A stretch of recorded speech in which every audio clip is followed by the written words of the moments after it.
오늘은 섬기는 자가 큰 자입니다. 섬기는 자가 큰 자입니다 라고 하는 제목으로 하나님 말씀 증거하도록 하겠습니다.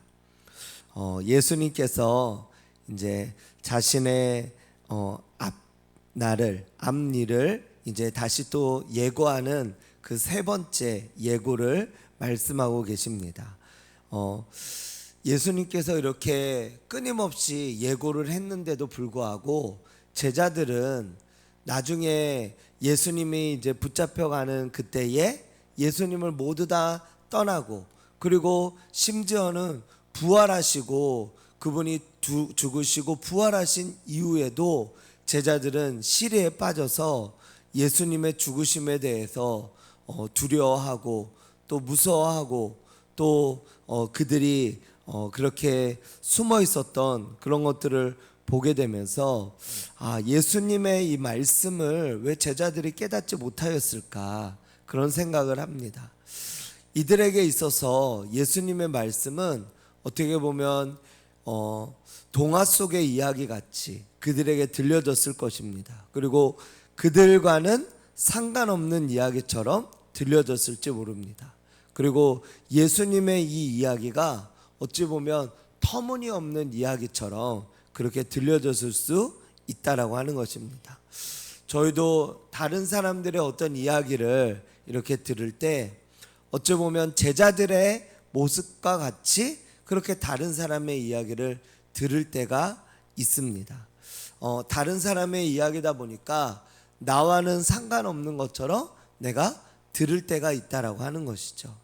하지만 그 사람의 이야기가 나의 이야기라고 우리가 깨닫게 되어진다면, 그리고 나와 관계되는 이야기다라고 생각하게 되어진다면 그 이야기를 들을 때 다시 집중하게 되어지죠.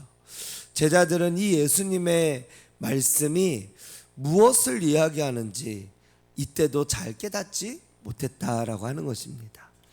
예수님께서 이제 세 번째로 본인의 어떤 앞으로의 일에 대해서 순환을 예고하는 그 예고를 말씀한 이후에 그 예수님께서 지금 무엇을 얘기하고 있냐면 자신이 십자가에 달려 죽게 되어지고 못 박히게 되어지고 3일 만에 살아나게 되어지고 이런 아주 심각한 이야기를 하고 있었거든요.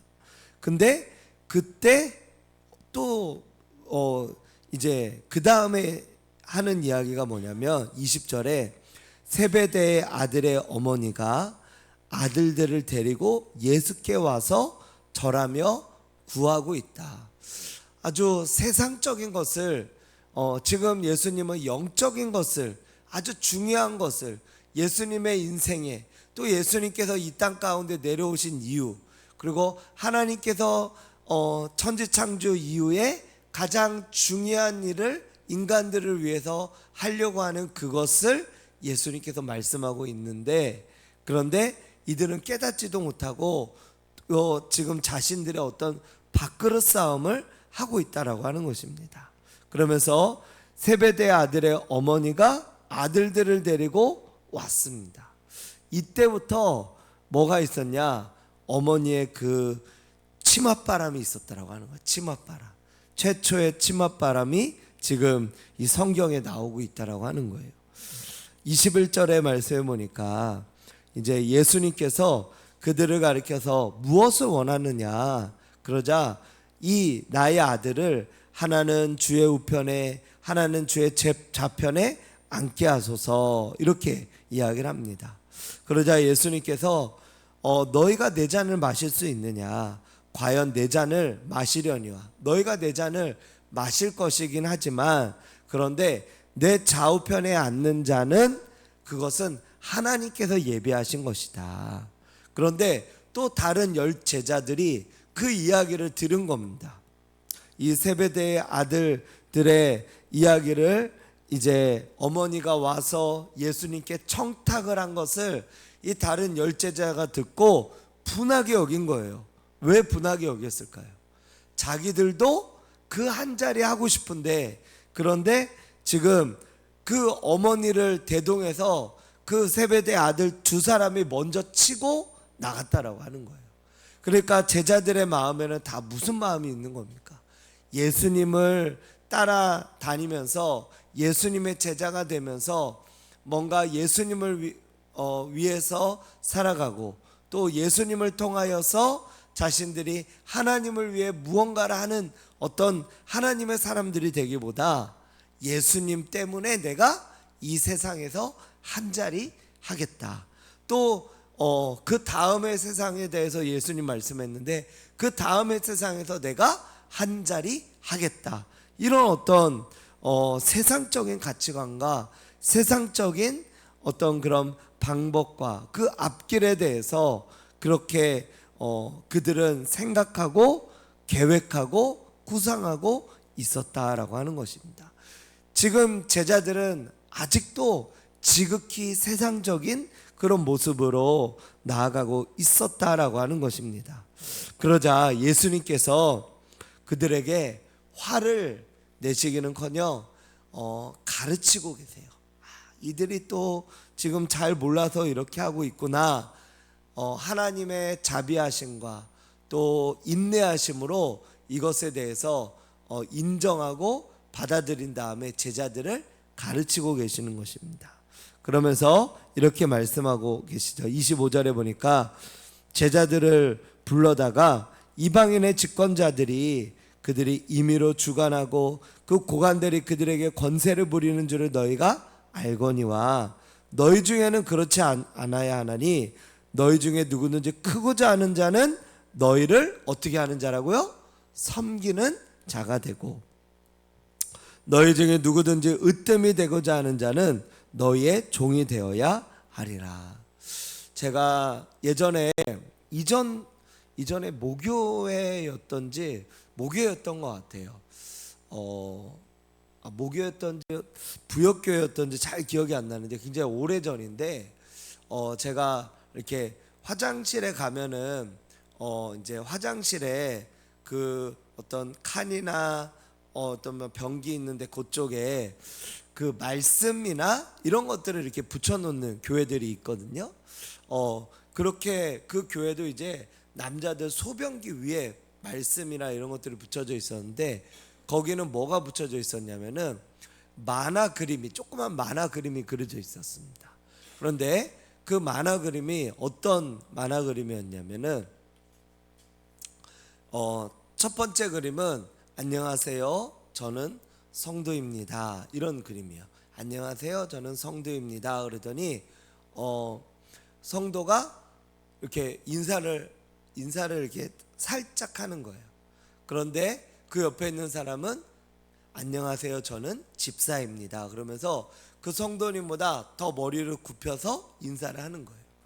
그러고 난 다음에 이제 이 집사님한테 안녕하세요, 저는 안수 집사입니다. 그러더니 더 고개를 더 굽히는 거예요. 이 집사님보다. 그러고 난 다음에 안녕하세요, 저는 권사입니다. 그러더니 이 안수 집사님보다 더 고개를 더 굽히는 거예요. 그러고 난 다음에 보니까 안녕하세요, 저는 장로입니다. 그러더니 장로님이 허리를 90도 이상으로 숙이는 거예요. 그러더니 이제 안녕하세요, 저는 목사입니다. 그러더니 더 숙이는 거예요. 근데 마지막에 진짜 많이 숙인 분이 누군지 아세요? 예수님이 아주 폴더처럼 인사를 하고 계시는 거예요. 그렇구나. 우리가 가진 어떤 직분이 우리는 어떻게 보면 잘못된 그런 한국교회의 잘못된 그런 어떤 풍조로 되어지는 것이 이것이 권세로서 갖는 어떤 그런 것으로 잘못 이해할 수 있는데 그것이 아니라 바로 정말로 섬기는 자리이구나. 이것을 그 만화 한 편으로 알겠더라고요. 네, 그렇습니다. 저희가 직분을 받고 우리가 하나님 앞에 이렇게 나아가는 이것은 섬기는 자리의 위치 속에서 우리가 나아가야 된다라고 하는 것이에요. 그래서 제가 어저께인가요? 우리 집사님들은 집사라고 하는 것은 디아코노스, 헬라어로 디아코노스라고 하는 말인데, 이 말은 봉사하다 이런 뜻이 있다라고 하는 겁니다. 그래서 봉사하는 사람, 이 교회에서 봉사하는 사람, 그게 바로 집사이고요. 그 다음에 권사님들은 이 교회 안에서 교회의 어머니와 같은 역할을 하는 거예요. 그래서 이 교회 안에서 기도하고, 기도의 어머니, 그리고 성도 가운데 힘들고 어려운 분들이 있으면 함께 신방하며 그들을 챙겨주고 기도해주는 중보의 어머니, 그러한 어머니의 역할을 하는 것이고요. 그리고 장로님들은 아버지의 역할을 하는 것입니다. 가정에서의 아버지의 역할. 그래서 어떤 교회에 대소사의 일이 있으면 이 장로님들이 방패막이가 되는 거예요. 막아서는 거예요. 목사님을 보호하는 거예요.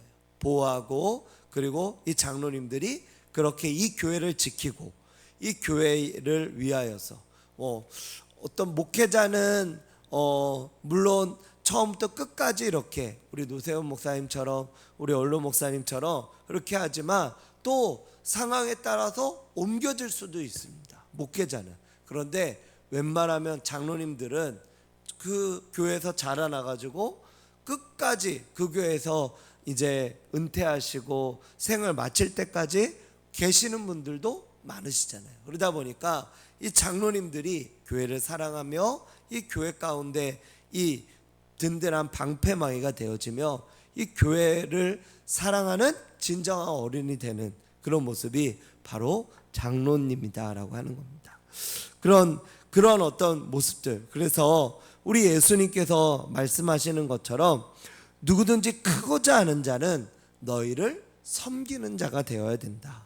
그리고 너희 가운데 누구든지 으뜸이 되고자 하는 자는 너희의 종이 되어야 된다.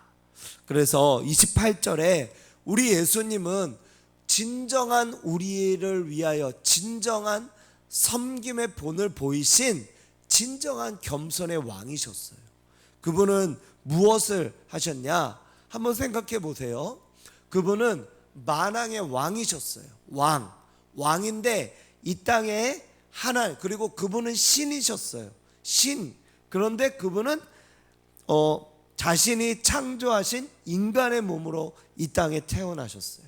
근데 어디서 태어나셨죠? 마구간에서 태어나셨잖아요. 그리고 아주 가난한 목수의 아들로 태어나셨어요. 일을 하지 않으면은 집안의 생계가 어려운 그런 곳에서 태어나셨죠.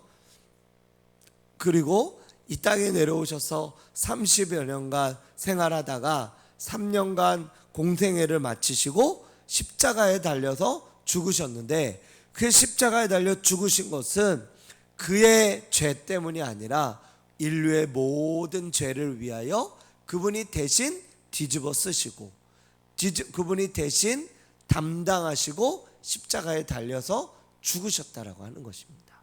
그렇게 되어짐으로 인하여서 그분은 우리 인류의 모든 자를 위하여 도리어 섬김으로 자기 목숨을 많은 사람의 대속물로 주셨다라고 하는 것입니다.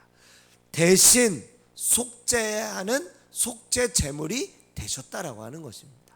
그게 바로 대속물입니다. 대신 속죄하는 속죄 제물이 되심으로 우리 인류를 위하여 그렇게 행하셨다라고 하는 거예요. 이처럼 겸손하신 분이 어디 있습니까? 이처럼 섬기시는 분이 어디 있습니까? 여러분들, 누군가를 섬긴다고 해서 대신 죽는 사람이 있겠습니까? 죽으면 끝이잖아요. 아무리 섬김의 본을 보였다고 해서 돈을 공짜로 주는 사람이 간혹 어쩌다가 있을 수 있겠죠. 대신 돈을 갚아주는. 근데 자기의 생명을 대신 주는 사람이 있습니까? 없어요. 자기의 생명을 주면은 그것은 끝이죠. 물론 부모님이 자기의 자녀를 위해서 그렇게 할 수는 있겠죠. 하지만 죄인을 위해서, 우리가 아직 죄인 되었을 때 우리를 위하여 죽으심으로 우리 대한 자기의 사랑을 확증하셨다고 성경이 말씀하고 있는 것처럼, 그 예수님께서 우리를 대신해서 죄인 되었을 때 우리를 대신해서 죽으셨다라고 하는 것입니다. 이것은 최고의 섬김의 본이 된다라고 하는 것입니다. 제가 그 이전에 이전 교회에 있을 때 그 지방에 안에서 이제 좀 하나 되지 못하는 어떤 그런 부분들이 있었다고 합니다. 저도 이제 오기 전이었어요. 그런데 이제 그때 이전 교회 이제 담임 목사님께서 그 교회로 부임을 하신 거예요. 그러한 다음에 이제 그 지방에가 좀 뭔가가 좀 이렇게 좀 뒤틀린 그런 부분들이 있었는데, 그 부분을 이제 이전 교회 목사님이 본인이 그거를 다 담당을 하고 본인이 그거를 감수하면서 그렇게 한 거예요. 보통은 이전 교회 이전 어떤 지방에서 이렇게 지방 회장님을 하거나 하고 이렇게 지방에가 이렇게 옮겨져서 오면은 그런 부분들을 이렇게 예우하고 대우를 해주거든요. 그런데 이전 교회 목사님은 그 모든 것들을 다 그냥 무시하고 마치 저같이 이제 담임 목사가 새로 돼가지고 이게 어린 그런 담임 목사가 이제 시간이 지나서 어떤 이렇게 지방회 안에서 뭔가 일을 할 때 가장 아래서부터 하거든요. 그게 뭐냐면은 뭐 어떤 임원들이 되는 그런 것이다 하면 뭐 부서기, 뭐 부회계 뭐 이런 정도로 이제 시작을 하게 되어져요. 그런데 그거는 이제 굉장히 나이가 어린 목사가 이제 시작하는 그런 거거든요. 근데 그 이전 교회 목사님께서 지방회를 좀 더 하나가 되게 하기 위한 그런 부분으로 하나님 앞에 이렇게 감동을 받았는데, 섬겨야 되겠다. 어떻게 섬길까? 이런 것을 하다가 다른 사람들이 어떻게 보면 이렇게 그 시간들이 딱 돼가지고 어떤 그런 위치 가운데서 이제 지방회를 다스릴 위치로 되어지는데, 그들의 어떤 그런 권위를 침해하지 말고 가장 어린 목사가 하는 것처럼 그냥 가장 낮아져야 되겠다 해가지고 가장 낮은 그 자리로 그렇게 위치로 내려간 거예요. 그랬더니 이제 다른 분들이 다 이제 난리가 났어요. 그래서 왜 목사님이 그렇게 하냐, 연세도 있고 그 다음에 또 교회의 위치도 있고, 왜냐하면 그 교회가 우리 전체 선교 교단에서 가장 큰 교회인데 그런 목사님이 이런 위치 가운데로 내려가니까 다른 사람들이 또 이제 불편하게 생각하는 분들이 있었던 거죠. 그래서 그렇게 하지 마시라. 근데 또 하나님 주신 마음이 있어서 그 자리에서 제일 낮은 자리에서 이렇게 올라가서 마지막에 이제 지방 회장님이 되시고 전체를 이제 하시고, 이제는 올해는 이제 또 총회장님까지 되시잖아요. 근데 그렇게 하다 보니까 그 지방회가 조금씩 섬김의 어떤 본이 되어진 거예요.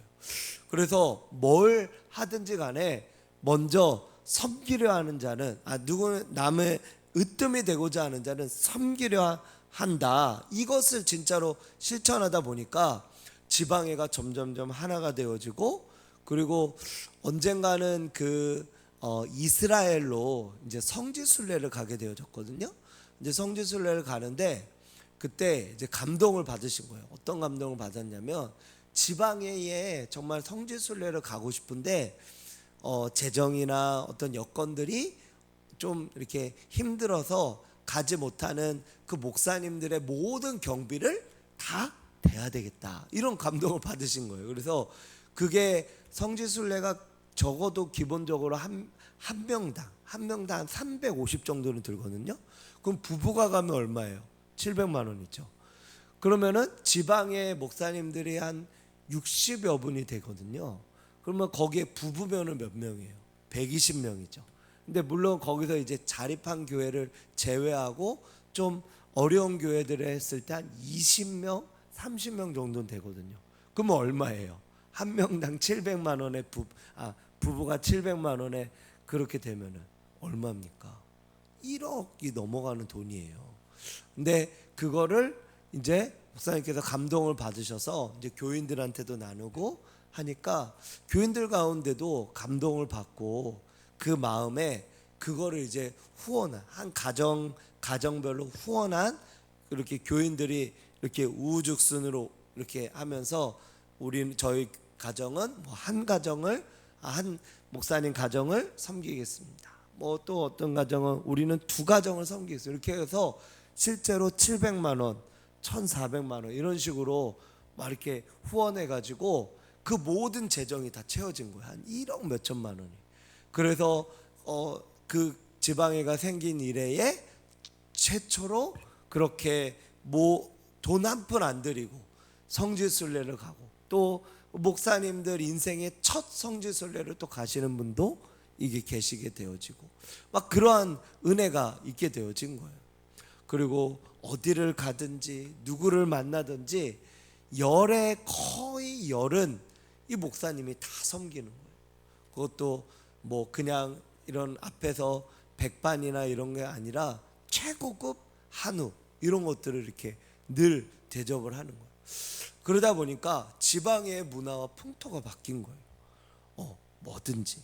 그리고 그 어떤 목회자든지 간에 그 교회에 이 신길교회에 왔다가 돌아갈 때 한 번도 빈손으로 돌아간 적이 없어요. 한 번도. 뭐든지 손에 들려가지고 선물을. 그래서 제가 이제 그 목사님과 함께 이렇게 섬기며 한 1년 정도 이렇게 같이 이렇게 할 때 제가 그런 선물들을 항상 챙겨드렸거든요. 이제 제가 옆에 있었을 때는. 그러니까 뭐 아주 그런 것들이 정말 항상 늘 섬김의 본이 되시는 그런 목사님이셨습니다. 그래서 제가 그런 모습을 보면서 그 지방회가 얼마나 단단하게 이렇게 똘똘 뭉쳐졌는지, 하나가 되는지, 이런 것들을 제가 옆에서 보면서 그렇구나. 어딜 가든지 섬기는 자가 있을 때 그 섬기는 자가 그리고 으뜸이 되어지는 것이고, 그 섬기는 자가 있는 그 공동체, 그곳은 하나가 되게 되어지고 모두가 하나로 모이게 하는 힘과 응집력이 있구나. 오늘 말씀처럼 너희 중에 누구든지 으뜸이 되고자 하는 자는 너희의 종이 되어야 하리라 말씀한 것처럼, 가만히 한번 보세요. 우리 가정 가운데도 보면 가정에서 누가 많이 섬깁니까? 물론 아버지는 아버지의 역할로서 밖에서 섬긴다고 한다면 가정 안에서는 어머니들이 섬기잖아요. 그러다 보니까 가정에서는 어머니가 아내 태양과 같은 역할을 감당하다 보니까 자녀들이 자연스럽게 어머니를 따르잖아요. 어머니를 따르고 어머니를 이렇게 그런 것처럼 누구든지 간에 섬기는 자는 다른 사람들로부터 이렇게 높임을 받게 되어져 있다라고 하는 것입니다. 그러므로 저와 여러분들 모두가 하나님 앞에서 섬기는 자가 되시기를 주님의 이름으로 축복합니다.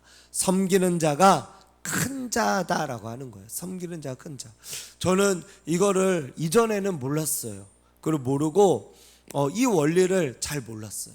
그런데 이 원리를 지금도 제가 배워가는 중에 있습니다. 섬기는 자가 큰 자다라고 하는 이 원리를 저도 배워나가고 있는 가운데 있습니다. 그래서 우리 포도나무 교회는 섬기는 교회.